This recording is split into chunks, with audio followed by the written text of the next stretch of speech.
Ex-royal staff member has opened up about his time working at Buckingham Palace. Dan Ottaway, who served as a chef, claims that out of all of the royals that he catered for, Prince Andrew was difficult and more demanding than others. The atmosphere inside the Sandringham Estate felt unusually tense as conversations lowered and movements became cautious. Behind closed doors, Prince Andrew was quietly issued a warning that insiders say could reshape his remaining position. Some point to rising complaints from staff, others to mounting financial strain, while a deeper pattern may be harder to ignore. Unease spread quickly, with visible frustration and silence filling the corridors. What happens when private patience finally runs out? What followed next would change everything. Do you think this warning will finally change Andrew's behavior? Or is it simply history repeating itself? Let us know in the comments, and subscribe to uncover what happens next. A line, quietly drawn behind closed doors. It unfolded far from public view, without cameras, without headlines, and without any formal acknowledgement. There was no statement released, no briefing offered, and no visible sign that anything significant had taken place. Yet within the quiet, controlled setting of the Sandringham Estate, a moment occurred that carried far more weight than any public announcement could have conveyed. Behind closed doors, Prince Andrew was reportedly given a message that was direct, deliberate, and impossible to ignore. Those familiar with the situation did not describe it as a routine discussion or a casual warning. Instead, it was understood as something far more defined. The tone had shifted in a way that signaled a clear boundary had been reached. What may have been handled quietly or set aside in the past was now being addressed with a new level of seriousness. There was no ambiguity in how the message was delivered. It was not open to interpretation, and it was not designed to be softened. It carried consequences that were meant to be understood immediately. At its core, the issue extended beyond living arrangements or the details of where he was staying. While those matters formed part of the broader situation, they were not the central focus. The concern reached deeper into how he conducted himself on a daily basis, particularly in his interactions with staff. That aspect, though never publicly outlined in detail, was widely understood to be at the center of the discussion. It was not tied to one isolated incident or a single complaint. Instead, it reflected a pattern that had been observed over a longer period, one that had gradually built to a point where it could no longer be set aside. What added further weight to the moment was the nature of the consequences being implied. There were clear suggestions that if expectations were not met, further reductions in comfort or privilege could follow. The possibility of being moved into more modest accommodation was not framed as a distant or unlikely outcome. It was presented as a realistic step that could be taken if the situation continued in the same direction. This introduced a new level of pressure, one that was both practical in its impact and symbolic in what it represented about his current position. For those within his immediate environment, the shift was noticeable almost at once. The atmosphere became more controlled, more watchful. There was a heightened sense of awareness, as though every interaction carried greater significance than before. Conversations appeared more measured, and reactions more restrained. Even without words, there was an understanding that something had changed, that a line had been drawn with a clarity that had not existed previously. Yet despite the firmness of the moment, there remained an element of uncertainty. It was not clear whether this would lead to a meaningful shift in behavior, or whether it would simply become another instance within a longer pattern that had already been noted over time. Something shifted the moment that warning was delivered. Conversations tightened, silence grew heavier, and every move seemed watched more closely than before. But does this new tension signal real change? Or is it simply the beginning of another cycle already seen, quietly repeating itself? Stay tuned. A relocation that carried more than distance. The development unfolded quietly, without spectacle, without any formal statement to mark its significance. It was not framed as a major turning point, nor was it presented as a moment of disruption. Yet beneath that calm surface, something had clearly shifted. The change that followed did not happen suddenly, and it was not introduced as a dramatic event. On the surface, it appeared to be a practical adjustment, a relocation from one residence to another within the grounds of the Sandringham Estate. But for those paying close attention, it carried a meaning that extended far beyond distance or convenience. Prince Andrew was no longer based at Royal Lodge. Instead, he had been moved to Marsh Farm, a smaller and far less prominent property within the same estate. The contrast between the two residences was immediately noticeable. Royal Lodge had long been associated with scale, privacy, and a certain level of status. Marsh Farm, by comparison, represented something more restrained, more limited, and more controlled. What might have seemed like a straightforward move quickly revealed its complexity. Before Marsh Farm could be considered suitable for occupation, it required extensive preparation.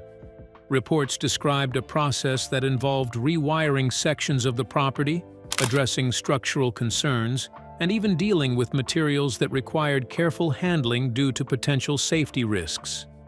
This was not a simple refresh or cosmetic upgrade. It was a detailed and time-consuming effort that demanded planning, coordination, and significant resources. Even after that work was completed, the transition did not settle into place as smoothly as expected.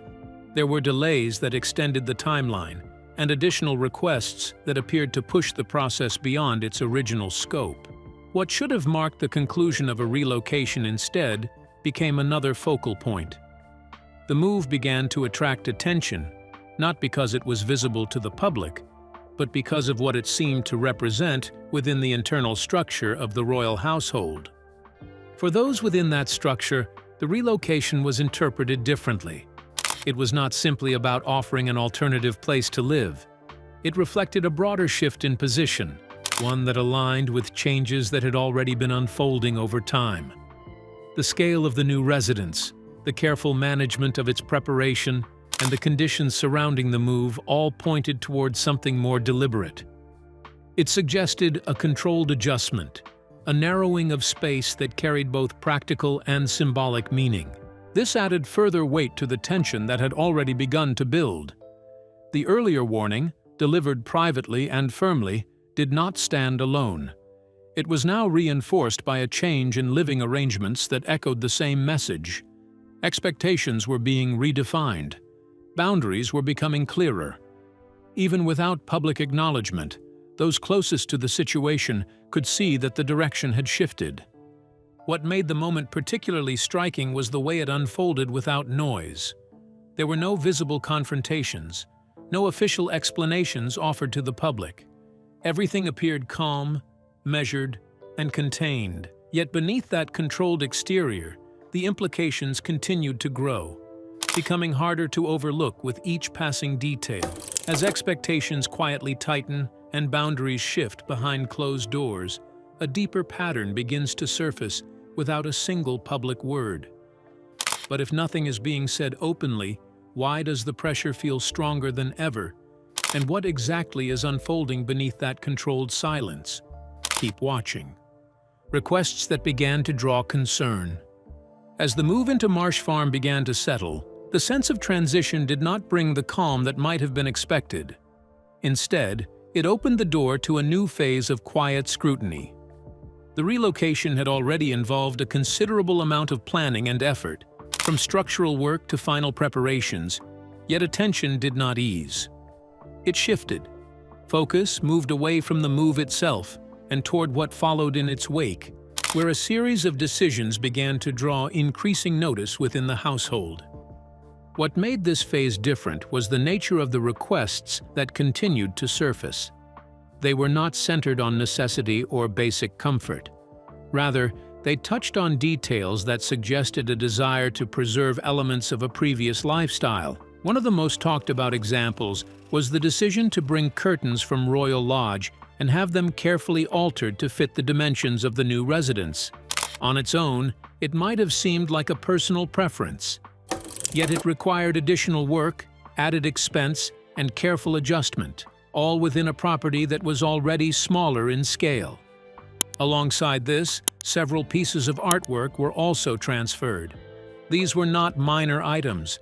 Some were reportedly large and not entirely suited to the layout or proportions of Marsh Farm. Moving them was not a simple task. It required the involvement of a specialist company, Gander & White, known for handling delicate and valuable objects. Reports indicated that the cost of this operation, involving a professional team, reached around £15,000. The figure itself became part of the conversation, not because of its size alone, but because of what it represented within the wider situation. When viewed individually, each of these choices could be justified. They reflected personal taste, continuity, and a desire for familiarity in a new environment. However, when considered together, they began to form a pattern that was harder to ignore. The persistence behind these decisions stood out. It suggested that the adjustments were not simply about settling into a new space, but about reshaping that space to match previous standards, even when the broader circumstances had clearly changed. This is where the situation began to connect more directly with the underlying tension that had already been building. King Charles III had agreed to provide private financial support following the shift in Prince Andrew's role. That support, while significant, was widely understood to have limits. As reports of continued expenses emerged, it became increasingly clear that these limits were not just theoretical. There were indications that the ongoing costs tied to these additional requests were being viewed with growing concern. The frustration that followed did not appear in public statements or official remarks. It remained behind the scenes, expressed through sources and quiet observations. It was not tied to any single decision, but to the accumulation of them over time. Each request added another layer, reinforcing the impression that expectations had not fully adjusted to the new reality. In this environment, even smaller details began to carry greater significance. Actions that might once have passed without comment were now being examined more closely. The earlier warning had already established a shift in tone, a sense that boundaries were being defined more clearly. What followed only reinforced that shift. The situation was no longer about a simple move or a change of residence. It had become a reflection of behavior, of priorities, and of how those choices were being interpreted within a structure that was no longer as flexible as it once had been. Just as quiet details gain unexpected weight, a deeper pattern begins to surface, one that refuses to fade despite warnings and shifting circumstances. Are these small choices revealing something far more entrenched, something no warning alone can truly change? Stay with us. A pattern that refused to fade. As the situation around Marsh Farm continued to draw quiet attention, the focus did not remain fixed on recent events alone. It began to stretch backward, reaching into earlier accounts that had surfaced over many years. What came into view was not a collection of isolated remarks, but something far more structured. A pattern repeated across time, across roles, and across individuals who had experienced the same environment from different positions. Former staff who had worked within royal households had often been asked to reflect on their experiences. Their responses, in most cases, followed a steady and familiar rhythm. They spoke about discipline, about long working hours, and about the intense structure that defines life within the institution. At the same time, they often highlighted professionalism and a sense of mutual respect that allowed the system to function under constant pressure. Yet when the conversation turned toward Prince Andrew, something in that rhythm tended to shift. One of the clearest examples came from Dickie Arbiter, who served as press secretary to the late Queen for more than 10 years. Arbiter was known for his measured tone and careful choice of words when speaking about members of the royal family. His reflections on King Charles III emphasized consistency and dedication. He described a figure deeply committed to his duties, often working late into the night. When recalling Princess Diana, Arbiter pointed to moments of kindness and thoughtful gestures, including a birthday celebration she once arranged, highlighting a personal warmth that left a lasting impression. However, when Arbiter spoke about Andrew, the tone changed in a way that was difficult to overlook. In an interview with the newspaper, he described him as arrogant and entitled. The The words were direct and carried a weight that reflected years of observation rather than a single moment. It was not framed as an emotional reaction. It was presented as a considered judgment from someone who had been close enough to witness behavior over time. A similar pattern appeared in the account of Di Davies, who led royal protection during the 1990s. Davies had worked in environments where pressure was constant and precision was essential. His role placed him in daily contact with senior members of the royal family, often in situations where cooperation and clear communication were critical. When he spoke about most of the family, his tone remained steady and respectful. He described politeness, professionalism, and an understanding of the demands placed on those around them. Yet once again, when Andrew was mentioned, the language shifted. Davies described him as rude and dismissive, a contrast that stood out sharply against his otherwise balanced reflections. What makes these accounts particularly striking is not only what was said, but how consistently similar they appear. These were individuals from different backgrounds, holding different responsibilities, speaking at different times. Yet their descriptions aligned in ways that suggested more than coincidence. The pattern did not rely on a single voice or a single experience. It emerged through repetition. When these past observations are placed alongside the current situation at Marsh Farm, the sense of continuity becomes difficult to ignore. The concerns being raised now do not exist in isolation. They connect to something that has been described before, something that has remained present beneath the surface and is now being brought back into focus under renewed scrutiny. Patterns once dismissed as isolated moments now align with unsettling precision, stretching from past accounts to present tensions at Marsh Farm. Are these repeated concerns revealing something deeper about Andrew's conduct? Or is this convergence simply coincidence reaching a breaking point under renewed scrutiny? Let's find out the details. Where expectations begin to weigh on people. As those earlier accounts settled into sharper focus, attention began to shift towards something more immediate and far more difficult to define. It was no longer just about what had been said in interviews or recalled from past experiences. It became about how those patterns lived on in everyday moments, in tone, in posture, and in the quiet exchanges that rarely reach public view but quietly shape the environment around them. Within royal households, structure is everything. Every role is clearly outlined, every responsibility carefully assigned, and every action tied to a system that depends on precision. Staff operate within a rhythm that rarely slows, often working long hours under constant expectation. Standards are high, and consistency is not optional. Yet within that demanding structure, there is also an unspoken understanding that respect must remain constant. Many who have worked in such environments have described that balance as essential, not only for efficiency but for maintaining stability in a setting where pressure never fully disappears. In this context, the concerns surrounding Prince Andrew begin to take on a more human dimension. The issue is not framed around a single moment or a clearly defined incident that can be isolated and explained. Instead, it emerges through patterns of interaction. It is reflected in how expectations are communicated, how instructions are delivered, and how responses are received. Tone becomes a central element.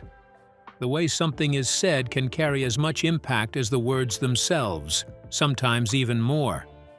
Reports and long-standing descriptions suggest that, at times, these interactions may have created a sense of strain for those involved.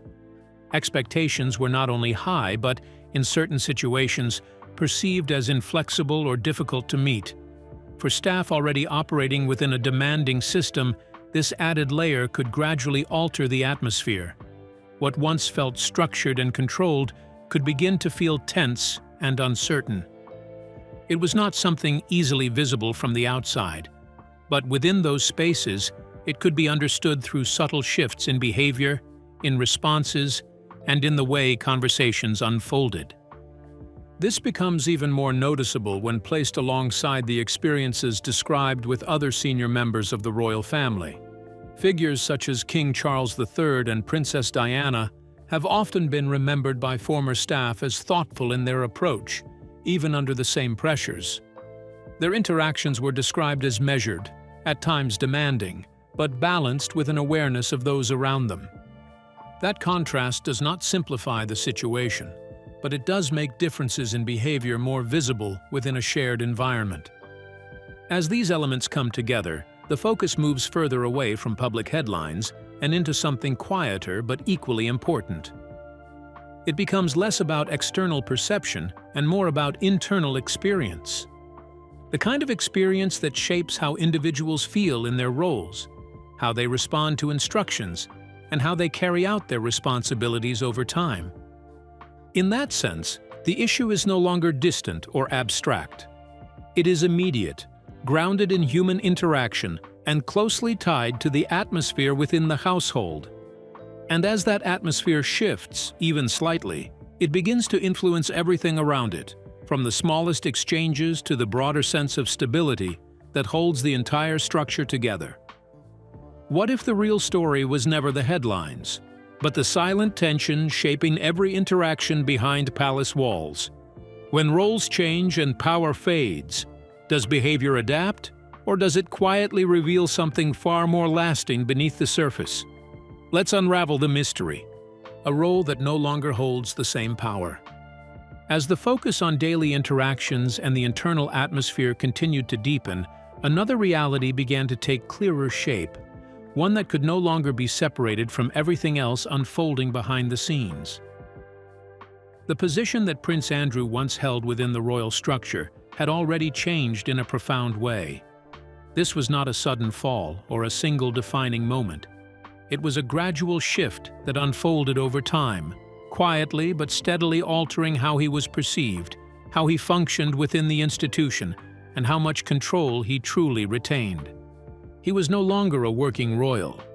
The duties that once defined his place within public life had been removed, along with his military titles and patronages. These were not symbolic losses. They represented a clear withdrawal from the formal responsibilities that had once placed him at the center of royal operations. The change followed the wider impact of his association with Jeffrey Epstein, an issue that drew intense scrutiny and reshaped how he was viewed both inside and outside the institution. While he has denied wrongdoing and some aspects remain contested, the effect on his role was unmistakable and permanent. What remained in place was something far more controlled and limited. His current position exists not within an official capacity, but through a private arrangement. He continues to reside within the Sandringham Estate, where a level of financial support has been provided by King Charles III to ensure stability. Yet that support does not carry the same independence or certainty that once came with his previous standing. It is structured, conditional, and increasingly tied to expectations that are now being more closely observed. This is where the balance of the situation becomes more fragile. The framework around him has shifted from one of authority to one of reliance. Decisions that might once have been made without question are now shaped by oversight, by boundaries, and by a growing awareness that the margin for missteps has narrowed. The earlier warning, the relocation within the estate, and the renewed attention on behavior are not separate developments. They exist within this same structure, reinforcing a reality that has already taken hold. For those watching closely, this shift adds weight to even the smallest details. Financial support, while still present, is widely understood to have limits. Reports of frustration over additional costs and continued requests only strengthen that perception. It suggests that patience is not unlimited, and that the flexibility once afforded may no longer apply in the same way. The space for negotiation appears smaller, more defined, and increasingly dependent on how circumstances are managed moving forward. Within this context, the issue extends beyond reputation or isolated behavior. It becomes something more complex, shaped by the interaction between past patterns, present actions, and a role that has already been significantly reduced. Each decision now carries a different kind of consequence, one that reflects not just the moment itself, but the position from which it is made. Every detail now carries consequence as financial limits tighten and patience begins to fade. With expectations narrowing and scrutiny rising behind closed doors, the real question emerges. Is this a turning point for Andrew, or the quiet continuation of a pattern no warning can truly break? Stay glued. The kind of pressure that never reaches the headlines. As the limits of his current position became clearer, the situation began to settle into something quieter, but far more controlled. The attention surrounding Prince Andrew was no longer driven by public appearances or official duties. Instead, it existed within a more contained space, shaped by internal decisions, careful observation, and a steady effort to manage how everything unfolded behind the scenes. Within the royal structure, not every response is visible. Some of the most significant shifts take place away from public view, guided by the need to protect stability and preserve reputation. In this case, the pressure being applied did not come in the form of announcements or direct statements. It moved quietly, through expectations, through boundaries, and through a growing awareness that behavior was being watched more closely than before. This form of pressure carries its own weight. It does not rely on public reaction or media attention. Instead, it operates through control. Decisions about living arrangements, financial support, and daily interactions are all influenced by a broader intention to maintain balance within the institution. Each element is carefully considered, not only for its immediate impact, but for how it shapes the wider perception of the monarchy. For King Charles III, this balancing act is particularly significant. The responsibility is not only personal, but institutional.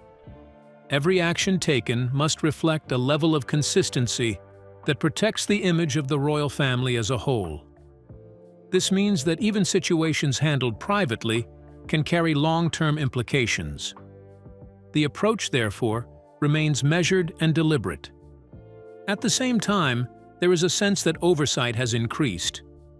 Reports have suggested that interactions, particularly those involving staff, are being observed with greater attention. Not in a confrontational way, but in a manner that ensures expectations are understood and maintained. It reflects a shift from reacting to issues after they arise to monitoring them as they develop. What makes this moment different is how all of these elements now come together. The earlier warning, the relocation to the Sandringham Estate, the growing concern over expenses, and the long-standing accounts from former staff are no longer separate threads. They form a single, connected situation that is being managed with increasing care. In that sense, the focus is no longer fixed on a single decision, a single report, or one isolated moment that can be explained away. It has moved far beyond that. What is unfolding now carries a deeper significance, shaped by a series of events that appear connected rather than separate. Each detail, each reaction, and each quiet adjustment seems to point towards something larger taking shape behind the scenes.